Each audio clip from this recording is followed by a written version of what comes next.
अब लोक प्रशासन के जीवन काल में दूसरे चरण की शुरुआत वर्ष 1927 में होती है। वर्ष 1927 में एक अगली माइलस्टोन घटना होती है और वह घटना थी W.F. विलोबी नामक विद्वान के द्वारा प्रिंसिपल्स ऑफ पब्लिक एडमिनिस्ट्रेशन नामक एक पुस्तक का प्रकाशित किया जाना। W.F. विलोबी महोदय लोक प्रशासन के एक विद्वान थे और उनके द्वारा वर्ष 1927 में प्रिंसिपल्स ऑफ पब्लिक एडमिनिस्ट्रेशन नामक एक पुस्तक प्रकाशित की गई। अब इस पुस्तक के नाम का विश्लेषण कीजिए। प्रिंसिपल्स ऑफ पब्लिक एडमिनिस्ट्रेशन मतलब लोक प्रशासन के सिद्धांतों पर यह पुस्तक थी। अब एक बात को और समझिए, वर्ष 1926 तक जब लोक प्रशासन एक विषय के रूप में स्थापित हो गया, तब उसका अगला चरण क्या होगा? उस विषय में सिद्धांतों की खोज ही तो उस विषय की अगली चरण होगी। आप इसको और एक ग्रामीण लेमन भाषा में समझिए। जब आप घर बना लीजिएगा, एक अलग अपने भाई से विभाजित होकर बंटवारा होकर अलग घर बना लीजिएगा, तो अगला चरण क्या होगा? उस घर में जो आवश्यक सामग्री है, उस घर की जो जरूरतें हैं, उस जरूरत के सामान को उस घर में लाना। फिर ध्यान से सुनिए, जब आप अपने भाई से बंटवारा करके अलग घर बना लेते हैं, तब आप क्या करेंगे? तब आप क्या करते हैं?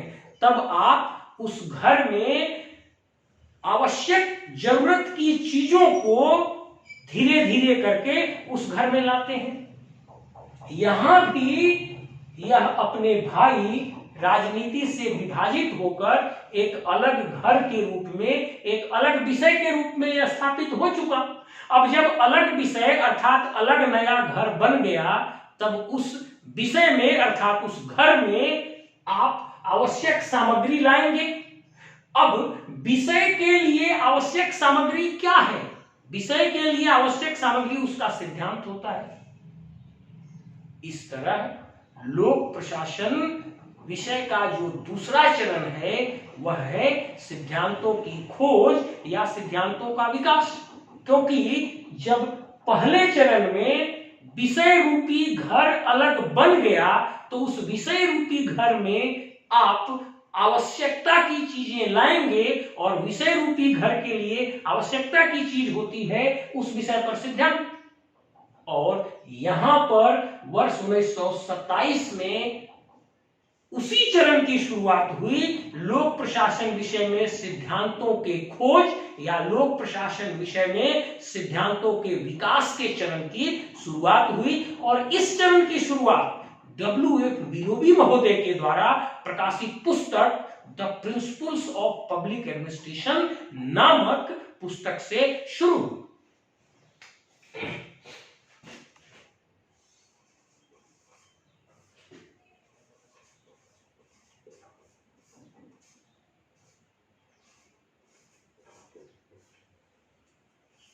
अब मैं यहां अभी खाली छोड़ दिया हूं कि यह चरण कब तक चला। जब मैं इस पूरे चरण को समझा लूंगा, तब मैं यहां इस चीज को भरूंगा। हाँ, इस चरण का नाम है सिद्धांतों की खोज। सिद्धांतों की खोज। अब इस चरण में सिद्धांतों की खोज शुरू हुई और पहला यहां पर W.F. विलोबी के द्वारा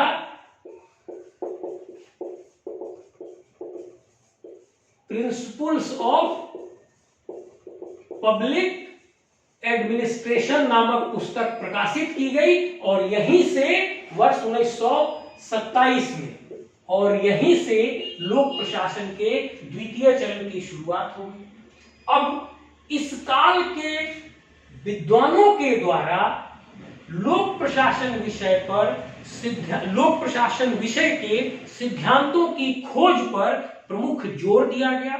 उनके द्वारा प्रयास और शोध किया गया और अपने प्रयास और शोध के आधार पर सिद्धांतों का विकास किया गया और अपनी अपनी पुस्तकों में उन सिद्धांतों को उनके द्वारा प्रकाशित किया गया। इस काल के जो प्रमुख विद्वान थे वे थे, शुरुआत होती है WF विलोबी महोदय से, लूथर गुलिक, लिंडाल उर्विक, मेरी पार्कर फोलेट, JD मूने और रैले, ये इस काल के प्रमुख विद्वान थे। फिर से नाम सुनिए, इस काल के प्रमुख विद्वान थे WF विलोबी, लूथर गुलिक, लिंडाल उर्विक, JD मूने, रैले और मेरी पार्कर फोलेट। इन विद्वानों ने इस काल में अपने अपने तरीके से शोध किया और शोध के आधार पर लोक प्रशासन के सिद्धांतों का विकास किया। इस चरण की शुरुआत 1927 में WF विलोबी महोदय के द्वारा प्रकाशित पुस्तक प्रिंसिपल्स ऑफ पब्लिक एडमिनिस्ट्रेशन से इस चरण की शुरुआत हुई और धीरे धीरे अन्य विद्वानों के द्वारा अपनी पुस्तकें और सिद्धांत प्रकाशित किए गए। इस चरण का चरमोत्कर्ष तब हुआ जब वर्ष 1937 में गुलिक और उर्विक के द्वारा सम्मिलित रूप से एक पुस्तक प्रकाशित की गई। उसका नाम था papers on the science of administration, papers on the science of administration. अब यह पुस्तक 1937 में प्रकाशित की गई थी। इसे गुलिक और उर्विक महोदय के द्वारा सम्मिलित रूप से लिखा गया था और इस पुस्तक का नाम था papers on the science of administration. जब आप इस पुस्तक के नाम का विश्लेषण कीजिएगा तो देखिए लिखा हुआ है papers on the science of administration, मतलब इस पुस्तक के नाम में ही लोक प्रशासन को विज्ञान का दर्जा दे दिया गया। यहां पर लोक प्रशासन को विज्ञान का दर्जा दे दिया गया। अब इस तरह से इस बात को समझिए, लोक प्रशासन के इस द्वितीय चरण में, लोक प्रशासन के इस दूसरे चरण में विद्वानों का यह मानना था कि लोक प्रशासन के वैज्ञानिक सिद्धांत हैं, उन सिद्धांतों की खोज की जाए और लोक प्रशासन को विज्ञान का दर्जा दिलाया जाए। फिर से इस बात को सुनिए, इस काल के अर्थात लोक प्रशासन की जीवन यात्रा के द्वितीय चरण में लोक प्रशासन विषय के जीवन यात्रा के इस द्वितीय चरण के विद्वानों के द्वारा द्वितीय चरण के विद्वानों के मन में एक बात थी, वह यह थी कि लोक प्रशासन विषय के अंतर्गत वैज्ञानिक सिद्धांत हैं, इन वैज्ञानिक सिद्धांतों की खोज की जाए और इन सिद्धांतों के आधार पर लोक प्रशासन को विज्ञान का दर्जा दिलाया जाए। और इसकी शुरुआत आप देखे ही, प्रिंसिपल्स ऑफ पब्लिक एडमिनिस्ट्रेशन मतलब लोक प्रशासन के सिद्धांतों की खोज से शुरू हुई और इसकी पूर्णाहुति 1937 में गुलिक और उर्विक महोदय के द्वारा papers on the science of administration नामक पुस्तक के प्रकाशन से हुई। और यहां इस चरण में खोजे गए सिद्धांतों के आधार पर लोक प्रशासन को विज्ञान का दर्जा दे दिया गया। अब इस जगह एक बात समझना बहुत महत्वपूर्ण है, दो बात समझना बहुत महत्वपूर्ण है। पहली बात तो ये कि इस काल के विद्वानों का प्रमुख थीम था कि लोक प्रशासन के अंतर्गत वैज्ञानिक सिद्धांत हैं और दूसरा इन सिद्धांतों की खोज की जाए और इसके आधार पर लोक प्रशासन को विज्ञान बनाया जाए। और उन लोगों ने इस काल में अपने तरीके से प्रशासन के सिद्धांतों की खोज की और उसके आधार पर प्रशासन को लोक प्रशासन को विज्ञान घोषित भी कर दिया। लेकिन यहां पर एक बात समझना यह जरूरी है कि इस काल में विद्वानों के द्वारा जिन सिद्धांतों की खोज की गई वे सभी सिद्धांत संरचना और औपचारिकता से जुड़ते थे। प्रशासन में हम कहते हैं ना कि निश्चित साझा उद्देश्य की प्राप्ति के लिए लोगों के एक समूह के द्वारा किया जाने वाला सहयोगात्मक सामूहिक प्रयास प्रशासन है। तो यहां जो लोगों का एक समूह है यह एक संगठन के रूप में होता है। यहां जो लोगों का एक समूह है वह एक संगठन के रूप में होता है, पिरामिड नुमा संगठन के रूप में होता है, और वह संगठन कुछ इस प्रकार का होता है। तो इस काल में जितने भी विद्वान अपने सिद्धांत दिए उनके सिद्धांत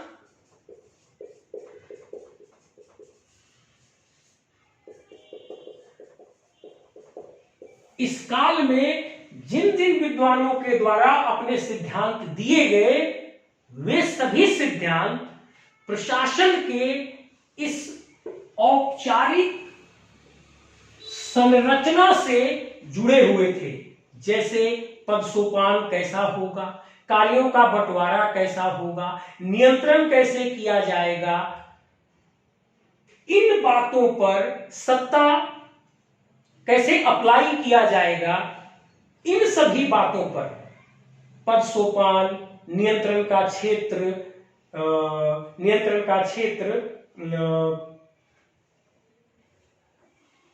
कार्य का बंटवारा, उत्तरदायित्व का निर्धारण, इन सभी बातों पर विशेष रूप से सिद्धांत दिए गए। और ये जितने भी सिद्धांत हैं वे प्रशासन के इस औपचारिक संगठन से जुड़ते हैं। इसीलिए द्वितीय काल के विद्वानों के द्वारा जो भी सिद्धांत दिए गए उन सिद्धांतों को औपचारिक और संरचनात्मक सिद्धांत कहा जाता है। मतलब प्रशासन के संगठन के औपचारिक पहलू और प्रशासन के संगठन के संरचनात्मक पहलू पर वे सिद्धांत अधिक थे। इस समय कैसे लोगों को एक पद सोपानिक संगठन में रखा जाएगा, कैसे कार्यों का बंटवारा किया जाएगा, कैसे उत्तरदायित्व का निर्धारण किया जाएगा, कैसे ऊपर वाले नीचे वाले को कंट्रोल करेंगे, कैसे बजट बनाया जाएगा, कैसे रिपोर्टिंग की जाएगी, कैसे कंट्रोल किया जाएगा, इन्हीं सब बातों पर जोर दिया गया। और ये सभी प्रशासन की औपचारिक संरचना से जुड़ते हैं। इसीलिए इसे इन सिद्धांतों को औपचारिक और संरचनात्मक सिद्धांत भी कहा गया। इन्हें क्लासिकल और परंपरागत सिद्धांत भी कहा जाता है। और इस प्रकार वर्ष 1937 में लोक प्रशासन को एक विज्ञान का दर्जा दे दिया गया।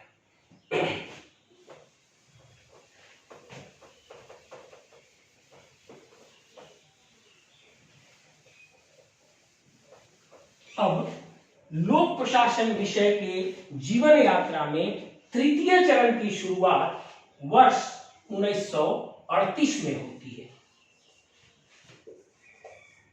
यहां ये 1937 में समाप्त हो गया। अब तीसरे चरण की शुरुआत 1938 में होती है और यह चरण वर्ष 1947 तक चलता है। इस चरण को सिद्धांतों के विरोध का काल कहा जाता है। इस चरण को सिद्धांतों के विरोध का काल कहा जाता है। वर्ष 1938 में लोक प्रशासन की इस जीवन यात्रा में एक अगली माइलस्टोन घटना हुई और वह घटना थी बर्नार्ड नामक एक विद्वान के द्वारा द फंक्शंस ऑफ एग्जीक्यूटिव नामक एक पुस्तक का प्रकाशन किया जाना। पहले यह समझिए, इनका बर्नार्ड का पूरा नाम था Chester Irving Barnard. Chester Irving Barnard ये एक एकेडमिशियन नहीं थे, मतलब प्रोफेसर या यूनिवर्सिटी में शोधकर्ता नहीं थे, ये एक प्रशासक थे। और प्रशासन करने के दौरान इन्होंने जो कुछ सीखा, या ऐसे कहिए कि इनके शोध का लैब प्रशासन की संगठन थी, ये एक प्रशासक थे और अपने प्रशासनिक संगठन वाले शोध के लैब से इन्होंने जो कुछ सीखा, इस पुस्तक में इन्होंने द फंक्शंस ऑफ एग्जीक्यूटिव नामक पुस्तक में उसे समावेशित किया और 1938 ईस्वी में इस पुस्तक का प्रकाशन किया। इस पुस्तक में उन्होंने यह कहा कि प्रशासन के जो सिद्धांत हैं वो मनुष्य के व्यवहार से जुड़े होने चाहिए, अर्थात मनुष्य के सामाजिक और मनोवैज्ञानिक पक्ष को समझकर मनुष्य के व्यवहार से संबंधित सिद्धांतों का निर्माण किया जाना चाहिए। मतलब इस काल में लोक प्रशासन के व्यवहारवादी सिद्धांतों पर बल दिया गया, मनुष्य के व्यवहार को समझने पर बल दिया गया। इसको और बेहतर ढंग से कहिए, मनुष्य का समूह में व्यवहार कैसा होता है इसको समझने पर बल दिया गया।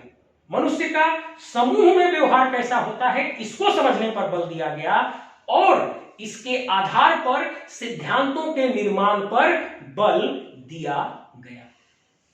अर्थात इस काल में व्यवहारवादी मनुष्य के व्यवहार से संबंधित सिद्धांतों पर बल दिया गया। ध्यान से समझिए इस बात को। क्या इसका निहितार्थ है, ये क्या कहना चाहते हैं? चेस्टर इरविंग बर्नार्ड आखिर कहना क्या चाहते हैं? ये कहना ये चाहते हैं कि प्रशासन के संगठन में मनुष्य नामक प्राणी कार्य करता है, अर्थात प्रशासनिक संगठन का इकाई मनुष्य है, अर्थात प्रशासनिक संगठन की इकाई मनुष्य है और मनुष्य एक सामाजिक और मनोवैज्ञानिक प्राणी है।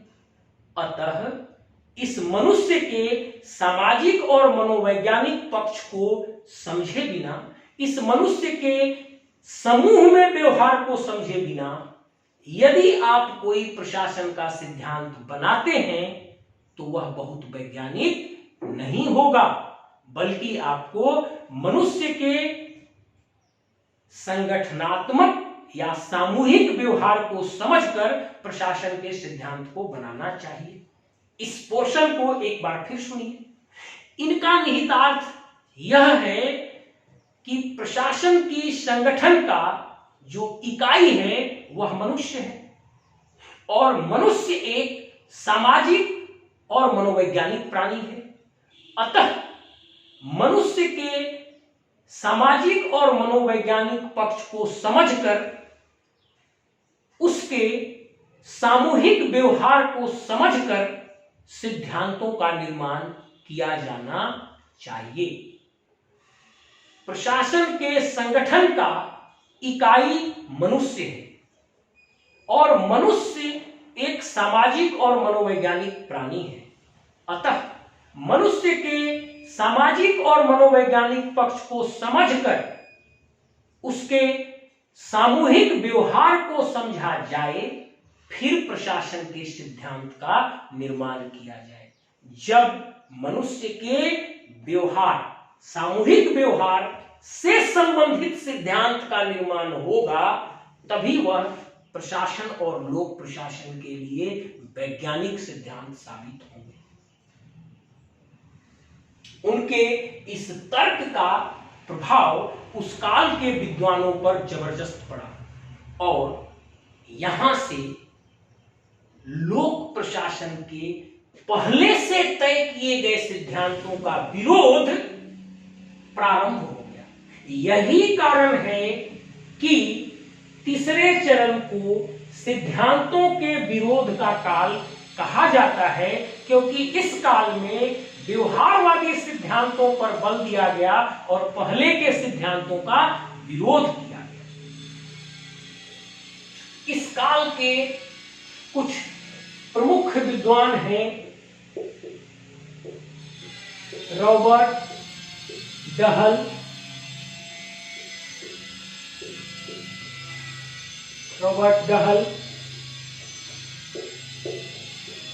हर्बर्ट साइमन,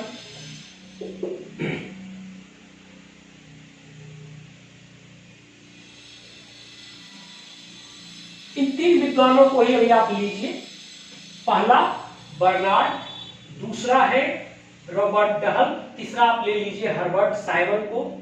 ये इस काल के कुछ प्रमुख विद्वान थे और इन सभी विद्वानों के द्वारा, बर्नार्ड महोदय के द्वारा जो व्यवहारवादी सिद्धांतों पर बल देने की शुरुआत की गई थी, इन सभी विद्वानों के द्वारा उनके इस तर्क का समर्थन किया गया और इन विद्वानों के द्वारा ही व्यवहारवादी सिद्धांतों पर ही बल दिया गया और परंपरागत सिद्धांतों का विरोध किया गया। देखिए,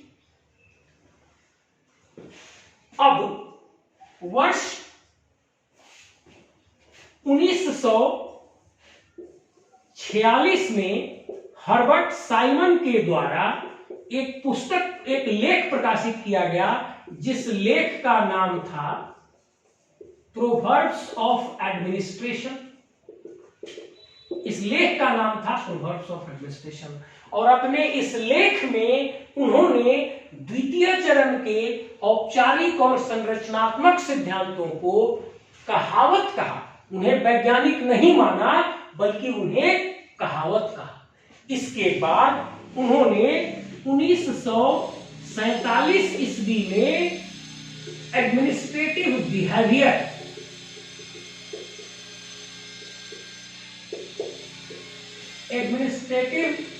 बिहेवियर नामक एक पुस्तक प्रकाशित किया।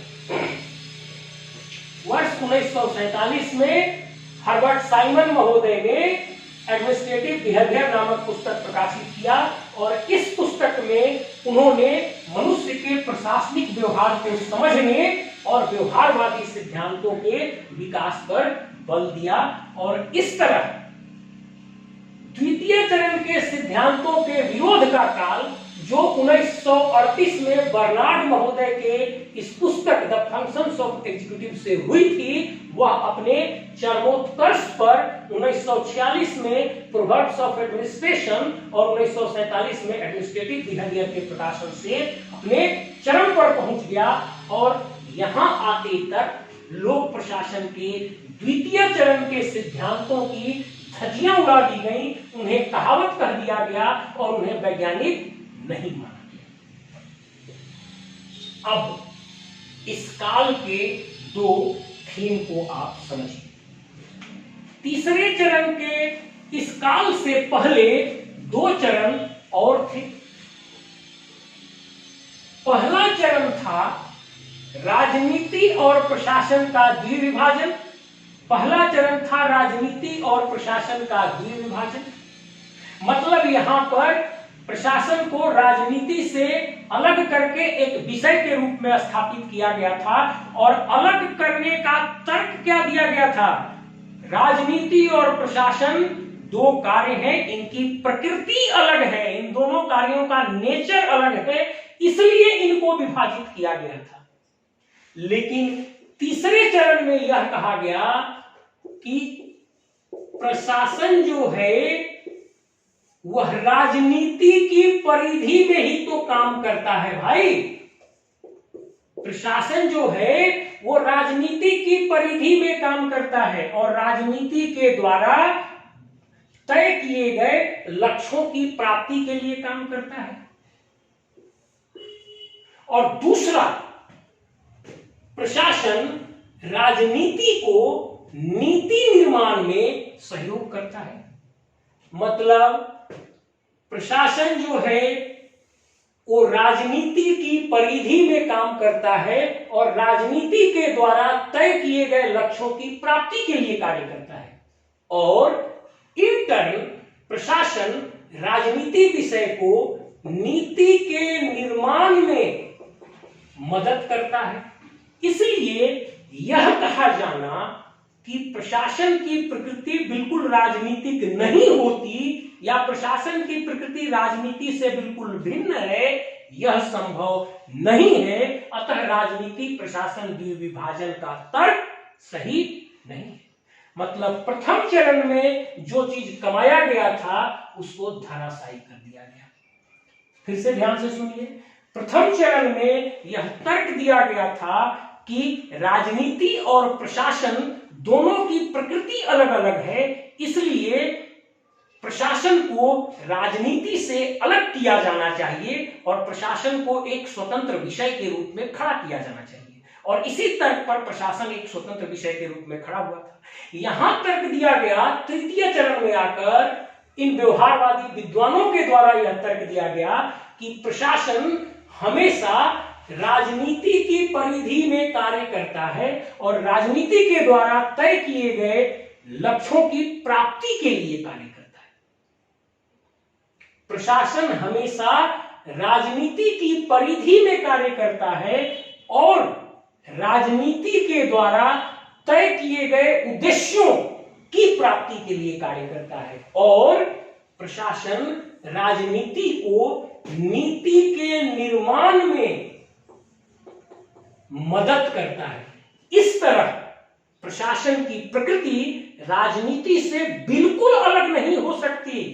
अतः राजनीति प्रशासन द्विविभाजन का तर्क सही नहीं है और इस तरह से प्रथम चरण में जो चीज खड़ी की गई थी, प्रशासन को एक अलग विषय के रूप में खड़ा किया गया था, यहां उस तर्क को नकार दिया गया और कहा गया कि प्रशासन की प्रकृति राजनीति से बिल्कुल अलग नहीं हो सकती, इसलिए राजनीति प्रशासन द्विविभाजन का तर्क सही नहीं है। और इस तरह जो प्रथम चरण का उद्देश्य था, प्रथम चरण की जो उपलब्धि थी वो धराशायी हो गई। अब द्वितीय चरण में जो चीज था वो था औपचारिक एवं संरचनात्मक सिद्धांत, और इन्हीं सिद्धांतों का विकास द्वितीय चरण में किया गया था। और अब तृतीय चरण के व्यवहारवादी विद्वानों के द्वारा यह कहा गया कि ये औपचारिक और संरचनात्मक सिद्धांत मनुष्य के व्यवहार से नहीं जुड़ते और प्रशासन में काम करने वाला इकाई मनुष्य ही है। अब प्रशासन में काम करने वाला इकाई मनुष्य ही है और आप उसके व्यवहार को समझे बिना ये सिद्धांत का निर्माण किए हैं, इसलिए ये सिद्धांत वैज्ञानिक नहीं हो सकते। मतलब द्वितीय चरण में जो उपलब्धि थी लोक प्रशासन की, इसे भी धराशायी कर दिया गया।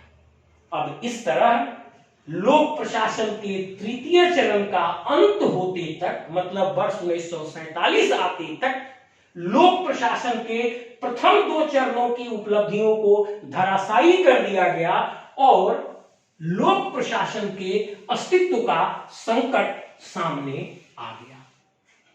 इस विरोध काल में, तृतीय चरण के इस विरोध काल में लोक प्रशासन विषय की जीवन यात्रा के प्रथम दो चरणों की जो उपलब्धियां थीं, उन्हें बिल्कुल नकार दिया गया, उसे ध्वस्त कर दिया गया और इस प्रकार इस विरोध के चरण का अंतिम समय 1947 आते तक लोक प्रशासन का विषय अस्तित्व के संकट काल में आ गया।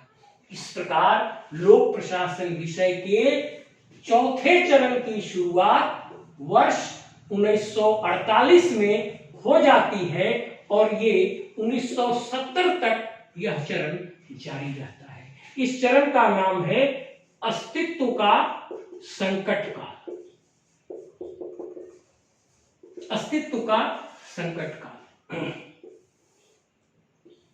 यहां आकर लोक प्रशासन विषय अपने अस्तित्व के संकट में आ गया और वर्ष 1948 से लोक प्रशासन विषय के जीवन में अस्तित्व का संकट काल प्रारंभ हुआ। अब देखिए, किसी भी व्यक्ति, किसी भी समाज, किसी भी समूह, किसी भी राष्ट्र और किसी भी विषय के जीवन में जब जब संकट काल आता है तब वह अपने तरह से कई प्रयास करता है अपने अस्तित्व को बचाने के लिए, और वह अधिक सबल होकर आगे निकलता है। यही अवश्यंभावी प्रक्रिया इस विषय के साथ भी हुई। इस काल में जब लोक प्रशासन विषय अपने अस्तित्व के संकट में आ गया, तब विद्वानों के द्वारा दो तरीके से प्रयास किया गया। कुछ विद्वानों ने कहा कि चलो वापस लौट चलते हैं अपने बड़े भाई के ही घर में, मतलब राजनीति की ओर वापस लौटने का सलाह दिया और उसी के सानिध्य में रहकर अपने विषय या सिद्धांत के विकास पर बल दिया। इस प्रकार ये इस सिद्धांत का समर्थन करने वाले विद्वान थे जॉन गॉश और रॉस्को मार्टिन। जॉन गॉश और रॉस्को मार्टिन ने लोक प्रशासन को राजनीति विषय की ओर वापस लौटने और उसी के सिद्धांत में अपना विकास करने का समर्थन किया। अब इसके अलावा जो कुछ दूसरे विद्वान थे, उन्होंने लोक प्रशासन को समझने के लिए अलग अलग दृष्टिकोण अपनाने पर बल दिया, अर्थात अलग अलग दृष्टिकोण से लोक प्रशासन को समझने का प्रयास किया। अब देखिए, दृष्टिकोण का क्या मतलब है, आप इस बात को समझिए। मान लीजिए यह एक ऑब्जेक्ट है, कोई व्यक्ति यहां से इसको देख रहा है, कोई यहां से देख रहा है और कोई इसको यहां से देख रहा है। तीनों व्यक्ति के देखने का एंगल या देखने का कोण अलग अलग है। दृष्टिकोण को आप सीधा देखेंगे तो क्या शाब्दिक अर्थ हुआ? दृष्टि का कोण मतलब किस कोण से, अर्थात किस एंगल से आप उस चीज को देखते हैं, यही दृष्टिकोण है। यहां भी वही चीज है कि मान लीजिए यह है लोक प्रशासन, यह है लोक प्रशासन। अब विभिन्न विद्वानों ने अलग अलग दृष्टिकोण से, मतलब लोक प्रशासन के अलग अलग पक्ष को देखना प्रारंभ किया। अगर आप, मतलब विद्वानों ने, मान लीजिए ये लोक प्रशासन है, अब इस लोक प्रशासन को अलग अलग विद्वानों ने अलग अलग दृष्टिकोण से देखने का प्रयास किया, और जब आप अलग अलग दृष्टिकोण से देखेंगे तो इस विषय का अलग अलग पक्ष दिखाई आपको देगा। जब आप इस विषय को अलग अलग दृष्टिकोण से देखेंगे तो आपको इसका अलग अलग पक्ष दिखाई देगा। अब इसमें पहला दृष्टिकोण वर्ष 1947 में ही आया, जब जॉन गॉस के द्वारा पारिस्थितिकी दृष्टिकोण का प्रयोग किया गया। पारिस्थितिकी दृष्टिकोण का प्रयोग किया गया। उनके द्वारा यह कहा गया कि पारिस्थितिकी अर्थात बाहरी पर्यावरण प्रशासन को प्रभावित करता है और इंटर्न प्रशासन भी उस पर्यावरण को प्रभावित करती है। जिस प्रकार का सामाजिक, आर्थिक, राजनीतिक और तकनीकी परिवेश बाहरी समाज में होता है, प्रशासन में भी उसी प्रकार का सामाजिक, आर्थिक, राजनीतिक और तकनीकी परिवेश देखने को मिलता है। आप देखिए, जैसे जैसे शिक्षा का स्तर बढ़ता गया, सामाजिक व्यवस्थाएं बदलती गई, प्रशासन में भी उसी प्रकार की आपको भारत देश में सामाजिक व्यवस्था परिवर्तित दिखाई देगी। जैसे जैसे भारत में तकनीकी विकास होता गया, प्रशासन में भी उन तकनीकों का समावेश किया गया और प्रशासन भी उसी तरह से तकनीकी रूप से उत्थित होता गया। और आज भारत के प्रत्येक राज्यों में जो लैंड रेवेन्यू है, जो खतियान और रजिस्टर 2 आप सुनते हैं, पहले रजिस्टर और बही में हुआ करता था, अब वे सभी चीजें ऑनलाइन और डिजिटलाइज हो चुकी हैं। इससे प्रशासन पर एक बहुत बड़ा असर पड़ा।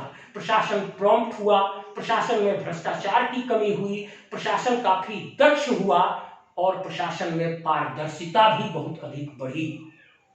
और इस तरह जॉन गॉस ने अपने पारिस्थितिक दृष्टिकोण में यही तर्क दिया कि परिस्थितियां प्रशासन को प्रभावित करती हैं, अतः अलग अलग परिस्थितियों में परिस्थितियों का ध्यान रखते हुए प्रशासन का अध्ययन किया जाना चाहिए और उन विशेष परिस्थितियों में जन्मे प्रशासन के लिए उन परिस्थितियों के सानिध्य में सिद्धांतों का निर्माण किया जाना चाहिए, तभी वे बेहतर और वैज्ञानिक होंगे। और बाद में जो जॉन गॉस ने किया था उसको फ्रेड डब्ल्यू रिग्स नामक विद्वान ने काफी इस सिद्धांत का समर्थन किया और पारिस्थितिक सिद्धांत पर उनके द्वारा एक लंबी शोध की गई और वे शोध आपको अलग से एक चैप्टर के रूप में लोक प्रशासन में पढ़ने को मिलेगा। कैसे परिस्थितियां बदलते जाती हैं वैसे धीरे धीरे प्रशासन का स्वरूप बदलता चला जाता है और इस प्रकार पारिस्थितिक दृष्टिकोण 1947 में ही आ गया। अब इसके बाद 1952 ईस्वी में 1952 ईस्वी में तुलनात्मक दृष्टिकोण सामने आया। तुलनात्मक दृष्टिकोण सामने आया। क्या था भाई तुलनात्मक दृष्टिकोण? तो तुलनात्मक दृष्टिकोण का यह कहना था कि विभिन्न परिवेश में एक तरह से इस पारिस्थितिक सिद्धांत का ही पारिस्थितिक दृष्टिकोण का ही यह एक परिमार्जित रूप आप इसे मान लीजिए। इस तुलनात्मक दृष्टिकोण का यह कहना था कि विभिन्न सामाजिक, आर्थिक, राजनीतिक और तकनीकी परिवेश में अर्थात विभिन्न परिवेश में प्रशासन अलग होता है। अलग अलग परिवेश में प्रशासन अलग अलग होता है, अतः अलग अलग परिवेश में जन्मे प्रशासनिक व्यवस्था की आपस में तुलना की जाए और उस तुलना के आधार पर प्रशासन के सिद्धांतों का विकास किया जाए, तब वे सिद्धांत वैज्ञानिक हो सकते हैं। और इसके लिए 1952 ईस्वी में प्रिंसटन यूनिवर्सिटी में एक सम्मेलन भी बुलाया गया और 1952 ईस्वी में प्रिंसटन यूनिवर्सिटी में तुलनात्मक दृष्टिकोण पर या तुलनात्मक लोक प्रशासन पर एक सम्मेलन हुआ और इस सम्मेलन से तुलनात्मक दृष्टिकोण का जन्म हुआ और यहाँ पर विभिन्न परिवेश में जन्मे प्रशासन की आपस में तुलना करके सिद्धांतों के निर्माण पर बल दिया गया और इस प्रकार तुलनात्मक दृष्टिकोण आया।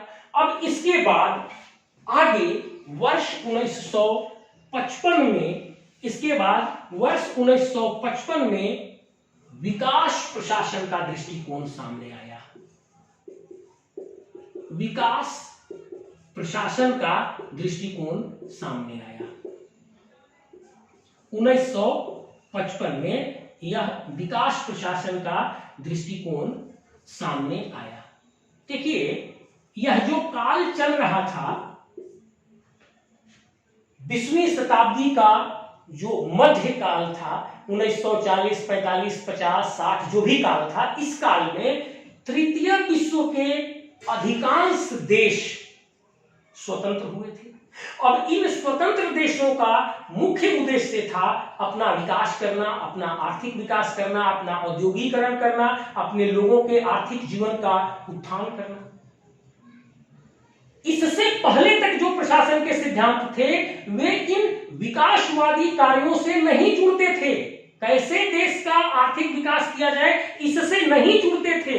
इसलिए यहां पर आकर वर्ष 1955 में तृतीय विश्व के 9 स्वतंत्र देशों में विकास, आर्थिक विकास एक प्रमुख समस्या के रूप में सामने आई और इस समस्या को समझने के लिए विकास प्रशासन नामक दृष्टिकोण को अपनाया गया। इसके प्रसिद्ध भारतीय विद्वान थे यूएल गोस्वामी और अमेरिका के विद्वान थे वाइडनर। यूएल गोस्वामी और अमेरिकन विद्वान थे विडनर। इन लोगों के द्वारा इस विकास प्रशासन के सिद्धांत पर काफी जोर दिया गया और विकास कैसे किया जाए, विशेषकर 9 स्वतंत्र देशों का विकास कैसे किया जाए, इस पर बल दिया गया और इस पर बहुत सारे लेख और सामग्री लिखे गए। इसके बाद वर्ष 1956 में एक मैगजीन का प्रकाशन शुरू हुआ और वह था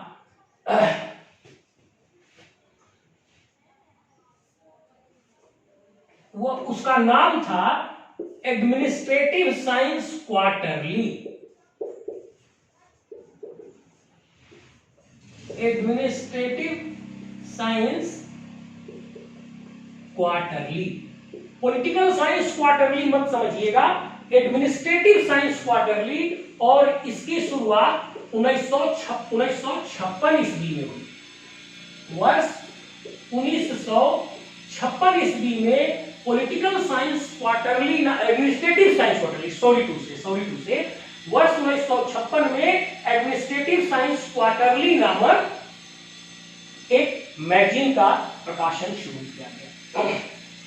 इस प्रकार इस तरीके से कुछ प्रयास किए गए जो कि लोक प्रशासन विषय के अस्तित्व को बचाने के लिए किए गए प्रयास थे। अब इस 1956 के बाद एक अगली माइलस्टोन घटना तब हुई जब 1968 ईस्वी में मिन्नोब्रुक सम्मेलन का आयोजन किया गया। वर्ष 1968 ईस्वी में मिन्नोब्रुक सम्मेलन का आयोजन किया गया। 1968 मिन्नोब्रुक सम्मेलन, आप इसे ध्यान से याद रखिएगा, ये कई बार पूछा जाता है। और मिन्नोब्रुक सम्मेलन ये फर्स्ट था।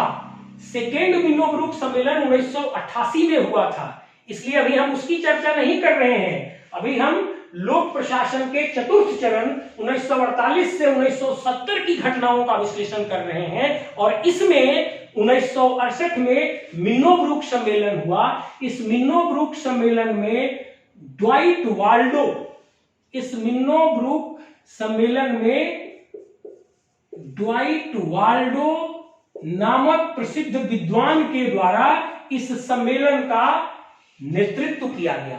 अर्थात ड्वाइट वाल्डो नामक प्रसिद्ध विद्वान के नेतृत्व में वर्ष 1968 ईस्वी में, ऐसे कहिए, वर्ष 1968 ईस्वी में ड्वाइट वाल्डो नामक प्रसिद्ध विद्वान के नेतृत्व में अमेरिका में मिन्नोब्रुक सम्मेलन का आयोजन किया गया।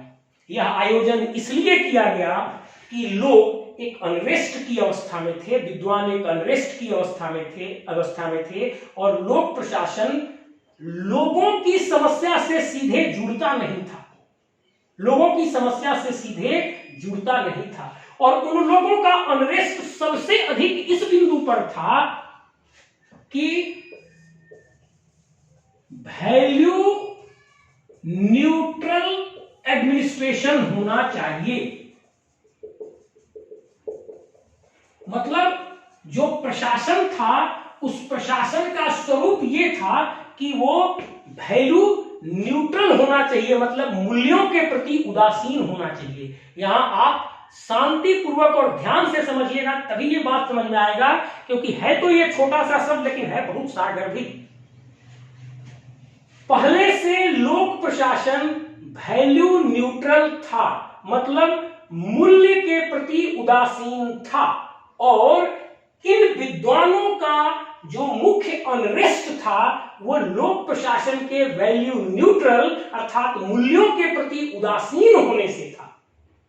अब वैल्यू न्यूट्रल या मूल्य के प्रति उदासीन होना क्या है? वैल्यू का मतलब होता है क्या होना चाहिए, जैसे पुत्र को पिता की सेवा करनी चाहिए, जैसे जूनियर्स को सीनियर्स की बात माननी चाहिए, जैसे प्रशासन को गरीब लोगों की भलाई के लिए काम करना चाहिए। क्या करना चाहिए, इसी को मूल्य कहा जाता है। और पहले के प्रशासन को इन मूल्यों से कुछ नहीं लेना देना था। क्या करना चाहिए इस बात से कोई लेना देना नहीं था, क्योंकि क्या करना चाहिए इसका निर्धारण राजनीति के द्वारा किया जाना था। इनको केवल करना था। इनको इस बात पर बिल्कुल ध्यान नहीं देना चाहिए था कि उन्हें वह कार्य करना चाहिए या नहीं करना चाहिए। इस बात पर प्रशासन को बिल्कुल ध्यान नहीं देना चाहिए था। प्रशासन को केवल उसे करना चाहिए था। फिर से रिपीट करता हूं, मूल्य का मतलब है क्या करना चाहिए, और प्रशासन को इस प्रश्न से कोई मतलब नहीं था कि क्या करना चाहिए, क्योंकि क्या करना चाहिए इस बात को तय राजनीति करती थी और प्रशासन केवल उस तय किए गए कार्य को करता था, इस बात पर विचार किए बिना कि उसे करना चाहिए या नहीं करना चाहिए। इसी को वैल्यू न्यूट्रल एडमिनिस्ट्रेशन या मूल्य उदासीन प्रशासन कहा जाता है। लोक प्रशासन के इन विद्वानों के द्वारा यह तर्क दिया गया कि प्रशासन को वैल्यू न्यूट्रल क्यों होना चाहिए, प्रशासन को यह क्यों नहीं सोचना चाहिए कि देश में क्या चीज किया जाना जरूरी है और क्या करना चाहिए। मतलब एक तरह से इन विद्वानों ने राजनीति के कार्य की ओर अपना दखलंदाजी प्रारंभ किया। मतलब एक तरह से इन विद्वानों ने यह तर्क दिया कि प्रशासन भी इस बात को तय करेगी कि देश में क्या किया जाना चाहिए। मतलब प्रशासन भी देश की नीति के निर्माण में भागीदार बनेगी। मतलब प्रशासन भी यह तय करने में अपना भूमिका निभाएगी कि देश में क्या किया जाना चाहिए। गरीबों का उत्थान किया जाना चाहिए, गरीबों के बीच आर्थिक लाभ का वितरण किया जाना चाहिए, जिसको जो जरूरत है उसके बीच वे लाभ वितरित किए जाने चाहिए। इन लक्ष्यों, इन नीतियों के निर्माण में प्रशासन भी भागीदार बनेगी। अर्थात प्रशासन मूल्य निरपेक्ष नहीं रहकर प्रशासन मूल्य सापेक्ष होगी।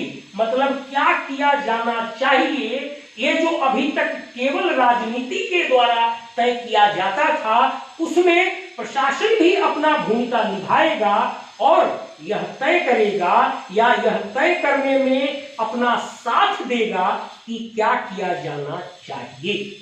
इस प्रकार इन विद्वानों ने इस सम्मेलन से लोक प्रशासन को राजनीति के कार्य अर्थात क्या किया जाना चाहिए अर्थात नीति के निर्माण के कार्य में दखलंदाजी करना प्रारंभ किया या दखलंदाजी करने का समर्थन किया। फिर से इस बात को सुनिए, इस सम्मेलन के बाद लोक प्रशासन के विद्वानों ने राजनीति के कार्य क्या किया जाना चाहिए अर्थात नीति का निर्माण में अपनी भूमिका निभाना शुरू कर दिया। अर्थात राजनीति के कार्य नीति निर्माण में अपनी दखलंदाजी प्रारंभ कर दी और इस प्रकार लोक प्रशासन को राजनीति के कार्यों में राजनीति के निकट लाया गया और राजनीति के नीति निर्माण वाले कार्य में एक सहयोगी की भूमिका के रूप में लाने की वकालत की। यही था नवीन लोक प्रशासन। यही जो था 1968 का मिन्नोब्रूक सम्मेलन, यहीं से इसी मिन्नोब्रूक सम्मेलन से नवीन लोक प्रशासन का उदय हुआ। नवीन लोक प्रशासन मतलब लोक प्रशासन का नया रूप। लोक प्रशासन नए रूप में वैल्यू न्यूट्रल नहीं होगा बल्कि वह मूल्य सापेक्ष होगा और नीति निर्माण में अपना भूमिका निभाएगा। मतलब अभी तक नीति निर्माण का कार्य जो राजनीति अकेले करती थी उसमें लोक प्रशासन एक सहयोगी की भूमिका निभाएगा। यही था नवीन लोक प्रशासन। यह चौथे चरण की अंतिम घटना थी। 1968 में अमेरिका में ड्वाइट वाल्डो के नेतृत्व में मिन्नोब्रूक सम्मेलन हुआ। इस मिन्नोब्रूक सम्मेलन में नवीन लोक प्रशासन का जन्म हुआ और इस नवीन लोक प्रशासन ने वैल्यू न्यूट्रल अर्थात मूल्य निरपेक्ष प्रशासन को नकार दिया और प्रशासन को मूल्य सापेक्ष बनाने पर जोर दिया और अभी तक राजनीति का जो कार्य था, मूल्यों को तय करना अभी तक राजनीति का कार्य था, अर्थात क्या किया जाना चाहिए यह केवल अभी तक राजनीति तय करती थी, अर्थात नीति का निर्माण अभी तक केवल राजनीति करती थी। इस नीति के निर्माण में लोक प्रशासन को एक सहयोगी की भूमिका में आने का वकालत किया गया। यही था आपका नवीन लोक प्रशासन। और यहां तक इन प्रयासों से लगभग लोक प्रशासन का संकट काल 1970 के आदि तक समाप्त हुआ और इस तरह चौथे चरण की पूर्णाहुति वर्ष 1970 में आकर हो जाती है। अब 1971 से लोक प्रशासन में अगले चरण की शुरुआत होती है और वह चरण है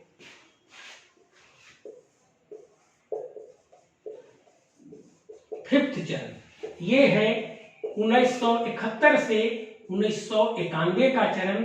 इस चरण को लोक नीति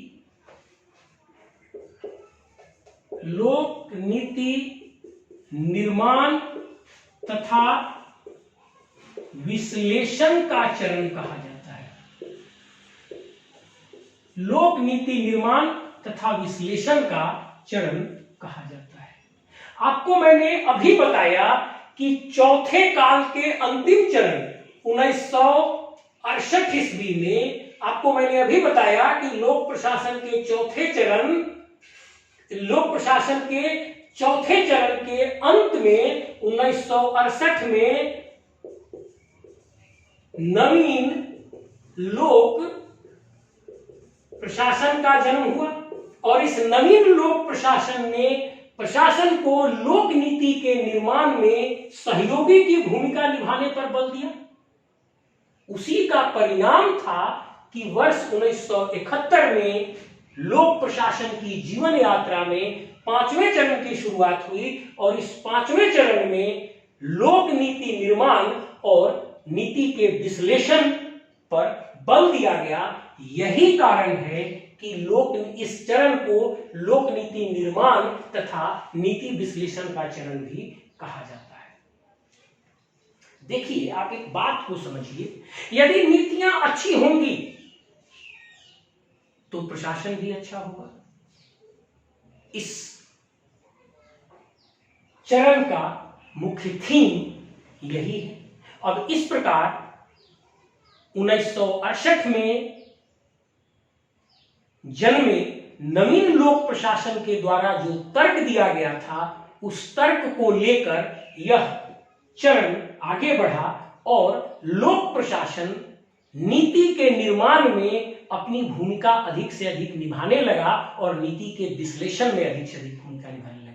और इसका मानना था कि यदि नीति के निर्माण और विश्लेषण में अधिक से अधिक भूमिका लोक प्रशासन निभाएगा तो बेहतर से बेहतर लोक नीतियां बनाई जाएंगी और इससे प्रशासन बेहतर से बेहतर होगा, क्योंकि उन्हीं नीतियों के अधीन प्रशासन को काम करना होता है। यदि लोक नियम सही होंगे तो प्रशासन निश्चित रूप से सही और बेहतर होगा। और इस तरह प्रशासन ने आगे बढ़कर राजनीति के कार्य लोक नीति निर्माण और विश्लेषण में अपनी उग्र भूमिका निभाना शुरू कर दिया।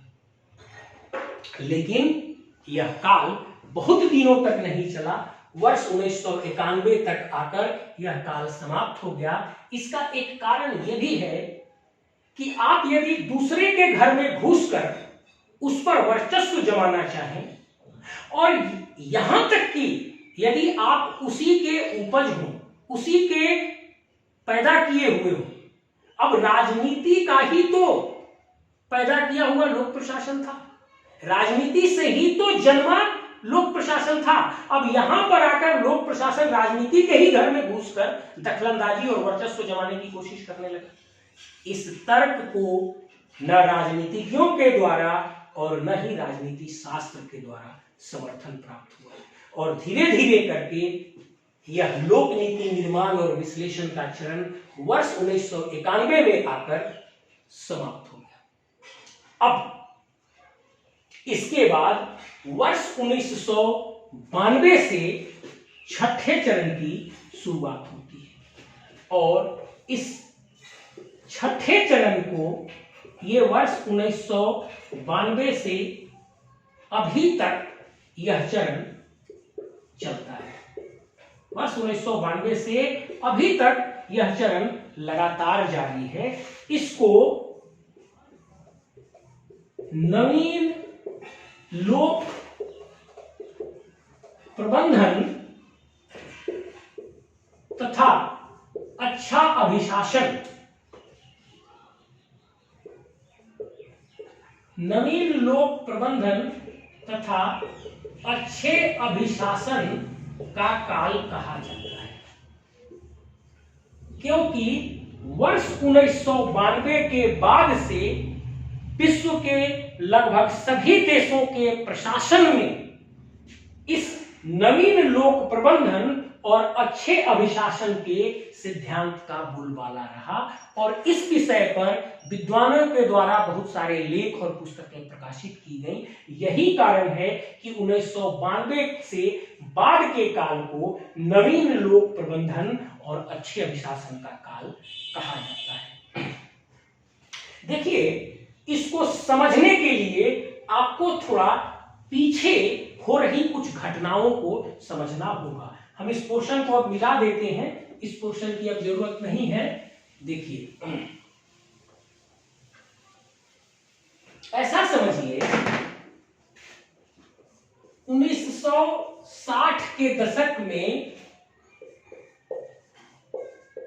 पब्लिक चॉइस अप्रोच सामने आया। इसको हिंदी में कहते हैं लोक चयन उपागम। लोक चयन उपागम यह कहता है कि लोगों को चयन की अधिक से अधिक सुविधा दो। एक उदाहरण से समझिए, पहले केवल बीएसएनएल का फोन था तो लोगों को एक ही सर्विस प्रोवाइडर बीएसएनएल के पास जाना पड़ता था और काफी दिक्कत थी। जैसे ही इसके बहुत सारे सर्विस प्रोवाइडर हुए, रिक्शा चालक और ठेला संभालने वाले व्यक्ति, मतलब गरीब से गरीब व्यक्ति तक टेलीफोन की सुविधा आ गई और संचार क्रांति हो गया। ये उदाहरण आप समझ गए होंगे। यह इसी 1960 के पब्लिक चॉइस अप्रोच अर्थात लोक चयन उपागम की विचारधारा का यह देन है। इस लोक चयन उपागम ने यह कहा कि प्रत्येक सर्विस के एक से अधिक प्रोवाइडर, प्रत्येक सेवा के एक से अधिक प्रदाता होने चाहिए और जब एक से अधिक सर्विस प्रोवाइडर होंगे तो लोगों को चयन की सुविधा मिलेगी और जब लोगों को चयन की सुविधा मिलेगी तब वे अपने लिए बेहतर सेवा का चयन कर पाएंगे और सही मायने में प्रशासन का यही रोल होना चाहिए। अब एक से अधिक सर्विस प्रदाता की व्यवस्था आप करेंगे कैसे? एक से अधिक सर्विस प्रदाता की व्यवस्था तभी आप कर सकते हैं जब सरकार के साथ साथ उस सेवा को प्रदान करने के लिए कुछ निजी खिलाड़ी भी सामने चले आए। जैसे फिर वही बीएसएनएल का उदाहरण, सरकार तो बीएसएनएल देती ही है, इसके साथ रिलायंस, एयरटेल और कई कंपनियां जो हैं, निजी कंपनियां सामने आ गई। मतलब इस लोक चयन उपागम ने अधिक से अधिक निजीकरण की वकालत की और उसने कहा कि अधिक से अधिक सेवाओं को निजी लोगों के हाथों में दीजिए ताकि एक से अधिक लोग उस सेवा के प्रदाता के रूप में खड़े होंगे और जब एक से अधिक लोग सेवा के प्रदाता के रूप में खड़े होंगे तब लोगों को चयन करने की सुविधा होगी और इसमें लोगों का हित होगा। यही प्रशासन का उद्देश्य होना चाहिए। अब मेरे समझ से आपको यह बात क्लियर हो गई कि लोक चयन उपागम ने निजीकरण की ओर इशारा किया।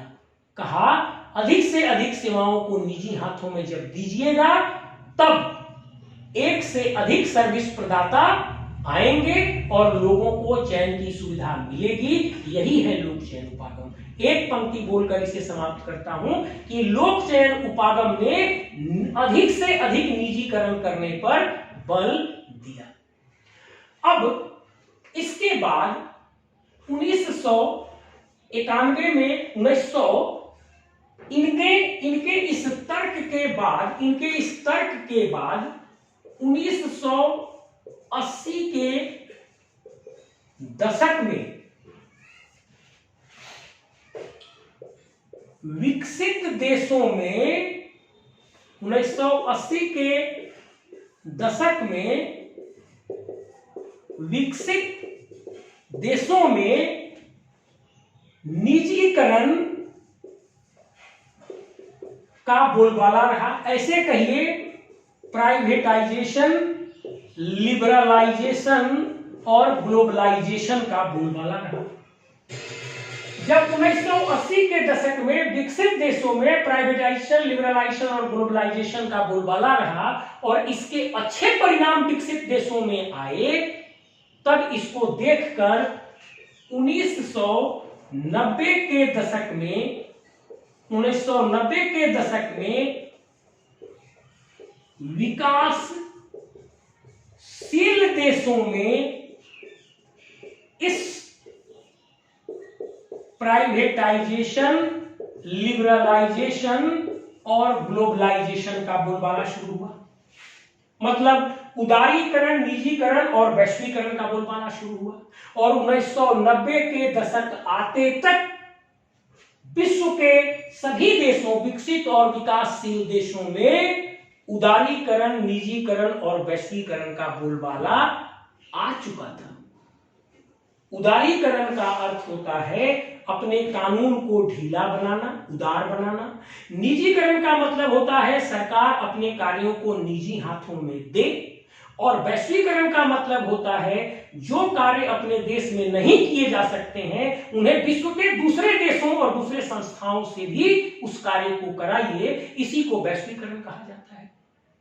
अब यहां तक मैं रिपीट करता हूं, 1960 के दशक में लोक चयन उपागम आया और इसने निजीकरण पर बल दिया। उसके बाद 1980 के दशक में विकसित देशों में, विश्व के विकसित देशों में प्राइवेटाइजेशन, लिबरलाइजेशन और ग्लोबलाइजेशन का बोलबाला हुआ। 1980 के दशक में विकसित देशों में प्राइवेटाइजेशन, लिबरलाइजेशन और ग्लोबलाइजेशन के अच्छे फायदे को देखकर 1990 के दशक में विकासशील देशों में प्राइवेटाइजेशन, लिबरलाइजेशन और ग्लोबलाइजेशन की शुरुआत। अब 1990 आते तक विश्व के सभी विकसित और विकासशील देशों तक लगभग प्राइवेटाइजेशन, लिबरलाइजेशन और ग्लोबलाइजेशन पहुंच चुका था। मतलब उदारीकरण, निजीकरण और वैश्वीकरण पहुंच चुका था। अब इस परिप्रेक्ष्य में एक और घटना हुई। वह घटना थी वर्ष 1991 में कम्युनिस्ट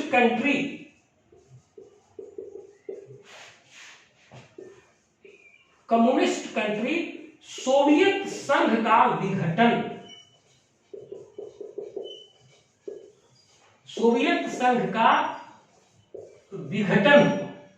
वर्ष 1991 में आकर सोवियत संघ का विघटन हो गया।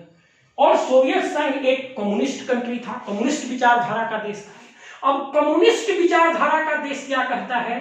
कम्युनिस्ट विचारधारा यह कहता है कि देश की सभी आर्थिक गतिविधियां राज्य के नियंत्रण में होनी चाहिए, निजी हाथों में कोई आर्थिक गतिविधि नहीं होनी चाहिए। लेकिन 1991 में इस विचारधारा पर चलने वाले देश विघटित हो गए, अर्थात कम्युनिस्ट की विचारधारा एक तरह से यहां धराशायी होती दिखाई दी। अब यहां पर ये जो मार्केट का सिद्धांत था, उदारीकरण, निजीकरण और वैश्वीकरण, ये मार्केट रिलेटेड थ्योरीज हैं, बाजारीकरण के सिद्धांत हैं।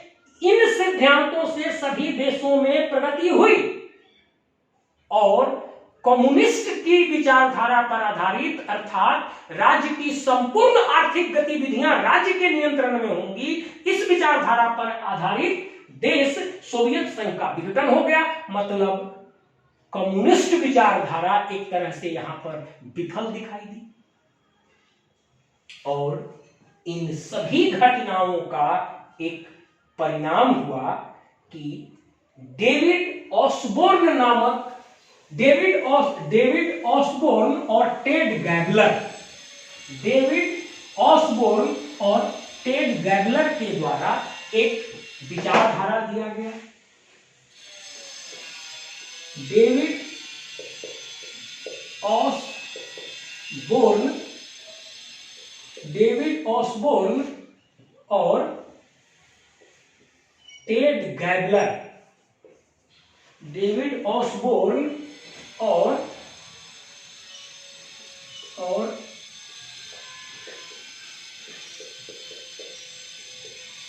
टेड गैबलर के द्वारा 1992 ईस्वी में एक नया सिद्धांत दिया गया जिसे नवीन लोक प्रबंधन का सिद्धांत कहा गया। और पीछे जो हमने आपको 4 घटनाएं बताई, ये उनसे प्रेरित सिद्धांत था। और यहाँ पर 1992 में नवीन लोक प्रबंधन का सिद्धांत आया। इसके प्रणेता थे डेविड ऑसबोर्न और टेड गैबलर, और इन लोगों ने भी लिबरलाइजेशन, प्राइवेटाइजेशन और ग्लोबलाइजेशन का वकालत किया। इन्होंने इफिशियंसी, इकोनॉमी और इफेक्टिवनेस जैसे बातों पर बल दिया, अर्थात दक्षता, मितव्ययिता के साथ प्रभावशीलता आना चाहिए। और इस तरह से इन्होंने भी बाजारीकरण और निजीकरण का समर्थन किया। इन्होंने अपने तर्क में यह बताया कि सरकार एक डूअर के रूप में, एक खिलाड़ी के रूप में नहीं रहे, बल्कि सरकार एक रेफरी के रूप में खड़ा होकर निजी प्लेयर्स को खिलाए और उन निजी प्लेयर्स या निजी सुविधा प्रदाताओं के द्वारा लोगों को सुविधा प्रदान कराए। सरकार का काम है लोगों को सेवा प्रदान करना, लेकिन सरकार डायरेक्ट इन कार्यों को न करके बल्कि इनको कराने वाला बने। वह एक डायरेक्ट खिलाड़ी का रोल अदा न करके एक रेफरी के रूप में निजी प्लेयर्स को सुविधा प्रदाता के रूप में खिलाए और इनके द्वारा अपने नागरिकों को सुविधा प्रदान कराए।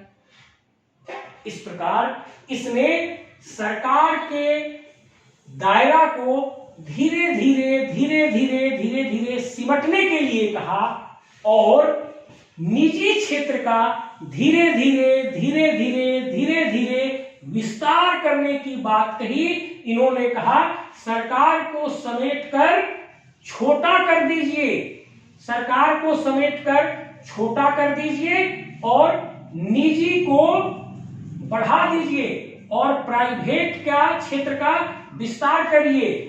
आप जो है एक रेफरी के रूप में काम करिए और इन लोगों को प्लेयर्स के रूप में काम करने दीजिए, इनको खिलाड़ी के रूप में काम करने दीजिए। आप एक रेगुलेटर की भूमिका निभाइए और डूअर की भूमिका मत निभाइए, आप रेगुलेट कीजिए, आप काम को रेगुलेट कीजिए। इन लोगों को डूअर की भूमिका में आने दीजिए, ये लोग करेंगे। मतलब गवर्नमेंट अपने आकार को कम करे, प्राइवेट अपने आकार को बढ़ाए। गवर्नमेंट एक रेफरी का काम करे और निजी संस्थान खिलाड़ी का काम करें। गवर्नमेंट रेगुलेट करे, इनको खिलाए और ये लोग डूअर की भूमिका, निजी संस्थान डूअर की भूमिका निभाएं और इस प्रकार की प्रशासनिक व्यवस्था कायम करने की वकालत नवीन लोक प्रबंधन में की गई। अब इसके बाद 1992 में ही अपने एक रिपोर्ट में वर्ल्ड बैंक के द्वारा 1992 में ही अपने एक रिपोर्ट में वर्ल्ड बैंक के द्वारा गुड गवर्नेंस का सिद्धांत दिया गया। गुड गवर्नेंस का सिद्धांत दिया गया मतलब अच्छा अभिशासन का सिद्धांत दिया गया। अच्छा अभिशासन क्या है? गुड गवर्नेंस का सिद्धांत दिया गया मतलब गवर्नेंस को गुड बनाइए, अर्थात अभिशासन को अच्छा बनाइए, अर्थात अपने प्रशासन को बेहतर कीजिए। कैसे कीजिए? तो इन्होंने कहा जन भागीदारी को बढ़ाइए, इन्होंने कहा पारदर्शिता लाइए, पारदर्शिता लाइए, प्रशासकों का जिम्मेदारी फिक्स करिए। इस तरह के कुछ 7-8 सिद्धांत वर्ल्ड बैंक के द्वारा अपने रिपोर्ट में दिए गए और उनके द्वारा ये कहा गया कि अपने प्रशासन के कार्यों में इन चीजों का समावेशन जब आप कीजिएगा तब आपका प्रशासन अच्छा अर्थात गुड होगा। जैसे जनता की भागीदारी बढ़ाइएगा तो प्रशासन जनमुखी या जनता ओरिएंटेड होगा। यदि प्रशासन में पारदर्शिता रखिएगा तो प्रशासन में भ्रष्टाचार कम होगा, क्योंकि हजारों निगाहें उसको देख रही होंगी और भ्रष्टाचार में कमी आएगी। यदि आप उत्तरदायित्व तय करिएगा तो लोगों को सेवाएं ससमय और सही तरीके से प्राप्त हो पाएंगी। इसी प्रकार के उन्होंने कुछ तर्क दिए और इन तर्कों को सम्मिलित रूप से गुड गवर्नेंस का सिद्धांत कहा जाता है। और इस तरह से ये नवीन लोक प्रबंधन और गुड गवर्नेंस का सिद्धांत एक साथ 1992 में आया और वहां से इन्हीं सिद्धांतों के आधार पर सभी देशों के प्रशासन में एक तरीके का सुधार प्रारंभ हुआ। इसीलिए लोक प्रशासन के जीवन काल के इस 6वें चरण को जो 1992 में प्रारंभ हुआ और अभी तक जारी है, इसे नवीन लोक प्रबंधन और अच्छे अभिशासन का चरण कहा जाता है। यहां तक आकर हमने लगभग संपूर्ण लोक प्रशासन की यात्रा आपको करा दिया। अब आपके मन में एक प्रश्न उठेगा कि यह संपूर्ण लोक प्रशासन कैसे है। आप देखिए, सबसे पहले मैंने आपको प्रशासन शब्द का शाब्दिक अर्थ बताया, उसके बाद मैंने आपको प्रशासन शब्द का संकल्पनात्मक अर्थ बताया, फिर उस संकल्पनात्मक अर्थ को आधारशिला बनाकर हमने प्रशासन को समझा। फिर हम मनुष्य के पाषाणकालीन जीवन में गए और वहां हमने देखा कि निजी प्रशासन की शुरुआत उस पाषाणकालीन जीवन में हो गई थी। फिर हमने देखा मनुष्य ने आग और पहिया की खोज की और खेती करना सीखा। इसके बाद वह अस्थायी बस्ती बनाकर रहने लगा और उस समय राज्य नामक संस्था का उदय हुआ। फिर इस राज्य के आवश्यक अंग के रूप में सरकार आया। फिर सरकार के द्वारा प्रशासन का कार्य किया जाने लगा और यहाँ पर लोक प्रशासन एक गतिविधि के रूप में अस्तित्व में आया। इसके बाद 18वीं शताब्दी में जर्मनी और ऑस्ट्रिया में कैमरलिस्ट विद्वानों के द्वारा जॉर्ज जिंक महोदय के नेतृत्व में लोक प्रशासन विषय पर अलग से व्यवस्थित शोध किया गया। 18वीं शताब्दी के अंत में जॉर्ज हैमिल्टन महोदय के द्वारा लोक प्रशासन का अर्थ क्षेत्र और विस्तार बताया गया। 1812 ईस्वी में लोक प्रशासन विषय पर प्रथम पुस्तक प्रिंसिपल्स डी एडमिनिस्ट्रेशन पब्लिक लिखी गई। उसके बाद 1789 ईस्वी में अमेरिका में प्रथम लिखित प्रजातांत्रिक संघीय संविधान लागू हुआ। उसके बाद जॉर्ज डब्ल्यू वाशिंगटन अमेरिका के प्रथम राष्ट्रपति चुने गए और वहीं से लूट प्रथा की शुरुआत हुई। उस लूट प्रथा का अंत 1881 ईस्वी में जेम्स गारफील्ड की हत्या से हुआ। लूट प्रथा ने जेम्स गारफील्ड का बलिदान ले लिया और उसके बाद 1883 ईस्वी में अमेरिका में पेंडलेटन कानून आया और योग्यता प्रणाली लागू हुई। उसके बाद 1887 में वुडरो विल्सन महोदय के एक लेख से लोक प्रशासन विषय का जन्म हुआ और लोक प्रशासन की जीवन यात्रा का प्रथम काल प्रारंभ हुआ। अब इस काल की पूर्णाहुति 1926 में एल.डी. व्हाइट महोदय के द्वारा an introduction to the study of public administration नामक पुस्तक के प्रकाशन से हुई और यह एक अलग विषय के रूप में स्थापित हो गया। अब लोक प्रशासन के द्वितीय चरण की शुरुआत 1927 में हुई और 1937 तक चली और इस काल में परंपरागत सिद्धांतों की खोज की गई और सिद्धांतों की खोज करने वाले थे लूथर, गुलिक, लिंडाल, उर्विक, मेरी पार्कर फोलेट, जेडी मुने, रैले, डब्ल्यू.एफ. बिलोबी और इन विद्वानों के द्वारा जो परंपरागत सिद्धांत खोजे गए, मैंने एक शब्द में कहा परंपरागत सिद्धांत, ये इतने बड़े वॉल्यूम होंगे आपके लोक प्रशासन विषय के अंतर्गत। सत्ता, नियंत्रण, बजट बनाना, निर्देशन, रिपोर्टिंग, पद सोपान, डिलीगेशन, ये सारी चीजें इसी परंपरागत सिद्धांत के हिस्सा है और ये लोक प्रशासन विषय की इतनी बड़ी वॉल्यूम तय करेंगी। अब इसके बाद हम तृतीय चरण में आए और यहां पर मैंने कहा कि इसे व्यवहारवाद और मानव संबंधवाद का चरण कहा जाता है, क्योंकि इस काल में व्यवहारवाद और मानव संबंधवाद के सिद्धांतों का बोलबाला रहा। अब इस व्यवहारवाद के काल में आप सत्ता के स्वीकृति का सिद्धांत, आप संचार का सिद्धांत, आप नेतृत्व का सिद्धांत, मनोबल, नैतिकता, ऐसे सिद्धांतों का अध्ययन, निर्णयन मतलब इन सिद्धांतों का आप अध्ययन करेंगे और ये सभी सिद्धांत अपने आप में सत्ता के स्वीकृति का सिद्धांत, संचार का सिद्धांत, मनोबल, नैतिकता, नेतृत्व का सिद्धांत, निर्णयन का सिद्धांत, ये सब अपने आप में एक बृहद चैप्टर हैं। ये व्यवहारवाद के सभी अंग हो गए। उसके बाद आगे आप आएंगे लोक प्रशासन के चतुर्थ चरण में। हमने देखा 1947 में पारिस्थितिकीय सिद्धांत का उद्गम हुआ और पारिस्थितिकीय सिद्धांत को बाद में फ्रेडरिक्स ने विस्तार से लिखा। जब आप प्रिज्मेटिक सोसाइटी वगैरह को पढ़ेंगे, एक विस्तारित रूप है फ्रेड डब्ल्यू रिक्स के द्वारा पारिस्थितिक सिद्धांत पर लिखा गया। उसके बाद 1952 में आप तुलनात्मक लोक प्रशासन के विकास को देखते हैं। यह अपने आप में एक चैप्टर और एक बुक ही है। उसके बाद 1955 में आप यूएल गोस्वामी और विडनर के द्वारा विकास प्रशासन की बातों को देखते हैं और विकास प्रशासन भी अपने आप में एक चैप्टर और बुक है। इसी प्रकार 1968 में आप मिनोब्रुक सम्मेलन से नवीन लोक प्रशासन को देखते हैं और नवीन लोक प्रशासन भी अपने आप में एक बृहद रूप है। इसके बाद आप आते हैं 1991-92 के दशक में, जहां मैंने चर्चा किया आपको 1960 के दशक का लोक चयन उपागम का मैंने जिक्र किया, वो अपने आप में एक चैप्टर है। उसके बाद नवीन लोक प्रबंधन की जो बातें की गई, प्राइवेटाइजेशन, लिबरलाइजेशन, ग्लोबलाइजेशन की बातें की गई, जो मैंने इफिशियंसी, इकोनॉमी और इफेक्टिवनेस की बात की, ये अपने आप में एक चैप्टर और बुक हो जाएगा। उसके बाद गुड गवर्नेंस अपने आप में एक बुक और चैप्टर हो जाएगा। और इस प्रकार इतना जब आप अध्ययन करेंगे तो लगभग लोक प्रशासन के प्रथम पेपर का संपूर्ण सिलेबस इतने में समाहित हो जाएगा।